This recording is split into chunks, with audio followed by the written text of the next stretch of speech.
बच्चों, पुनः स्वागत है आप सभी का। आइए आज हम कक्षा 10वीं के गणित विषय के अध्याय 14 सांख्यिकी के अंतर्गत प्रश्नावली 14.2 का प्रश्न क्रमांक 2 यहाँ पे देख रहे हैं, जिसके अनुसार निम्नलिखित आंकड़े 225 बिजली उपकरणों के प्रेक्षित जीवन काल घंटों में इसकी सूचना देते हैं।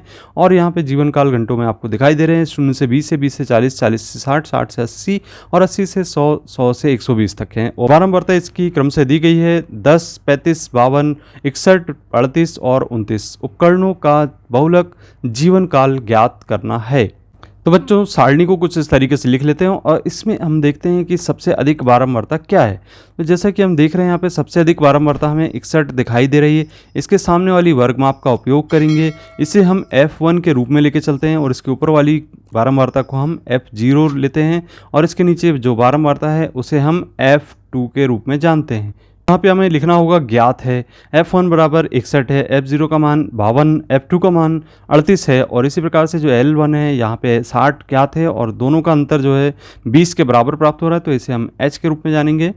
तो बच्चों, जैसा कि हम जानते हैं बहुलक बराबर L plus F1 minus F0 बटे 2F1 minus F0 minus F2 into H के बराबर होता है। क्रमशः यहाँ पे हम मान रख देते हैं, तो L का मान यहाँ पे हमको 60 दिखाई दे रहा है और इसी तरीके से ये F1 का मान हमें दिखाई दे रहा है यहाँ पे 61 के बराबर, ऋण F0 का मान 50 है और इसी तरीके से 2 गुणित 61 लिखेंगे, ऋण यहाँ पर हम लिखेंगे 52 ऋण 38 के बराबर।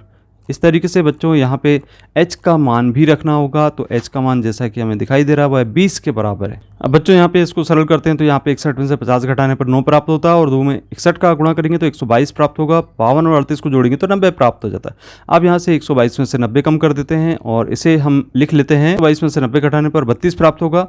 और इस तरीके से यहाँ पे जब कैंसिल करते हैं तो 2 एकम 2, 2 शून्य शून्य और यहाँ पे 2 एकम 2 और 2 छिंग 12, पुनः कैंसिल करते हैं 2 अट्ठे 16 और 2 पंचे 10।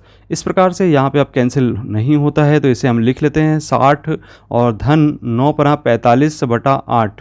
अब 45 में यदि 8 का भाग दे दिया जाए, 8 का भाग देने पर 8 अपना 40 5 बार चला जाता है। अब यहाँ पे 5 शेष बचा और इसके बाद यहाँ पे दशमलव लगाया, शून्य लिख दिए, 8 छिंग 48 6 बार चला जाएगा। इस तरीके से पुनः भाग दे दिया जाएगा तो 5.6 हम इसे लिख सकते हैं।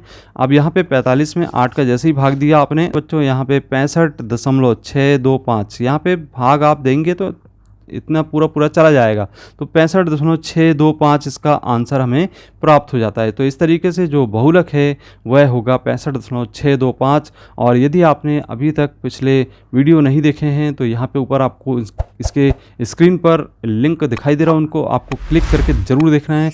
और इसी प्रकार के कंटेंट से जुड़े रहने के लिए आप चैनल को ज़रूर सब्सक्राइब करें। मिलते हैं अगले वीडियो में, धन्यवाद।